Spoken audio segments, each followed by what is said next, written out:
ஆகவே உங்களுடைய ஹஜ் கிரியைகளை முடித்ததும் நீங்கள் இதற்கு முன்னர் உங்கள் தந்தையரை நினைவு கூர்ந்து சிறப்பித்ததை போல் இன்னும் அழுத்தமாக அதிகமாக அல்லாஹ்வை நினைவு கூர்ந்து திக்ரு செய்யுங்கள். மனிதர்களில் சிலர், இறைவா, இவ்வுலகிலேயே எல்லாவற்றையும் எங்களுக்கு தந்துவிடு என்று கூறுகிறார்கள். இத்தகையோருக்கு மறுமையில் யாதொரு நற்பாக்கியமும் இல்லை. இன்னும் அவர்களில் சிலர், இறைவா, எங்களுக்கு இவ்வுலகில் நற்பாக்கியங்களை தந்தருள்வாயாக, மறுமையிலும் நற்பாக்கியங்களை தந்தருள்வாயாக, இன்னும் எங்களை நரக நெருப்பின் வேதனையில் நின்றும் காத்தருள்வாயாக என கேட்போரும் அவர்களில் உண்டு.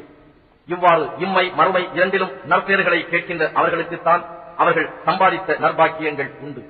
தவிர அல்லாஹ் கணக்கெடுப்பதில் மிக தீவிரமானவன்.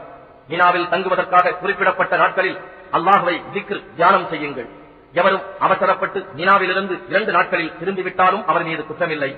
நன்மை செய்யும் நோக்கோடு அதிக நாட்கள் தங்கினாலும் குற்றமில்லை. மேலும் அல்லாஹுவுக்காக பயபக்தியுடன் நடந்து கொள்ளுங்கள். நிச்சயமாக நீங்கள் அவனிடமே ஒன்று சேர்க்கப்படுவீர்கள் என்பதை அறிந்து கொள்ளுங்கள். தமிழை subscribe செய்ய மறந்துவிடாதீர்கள்.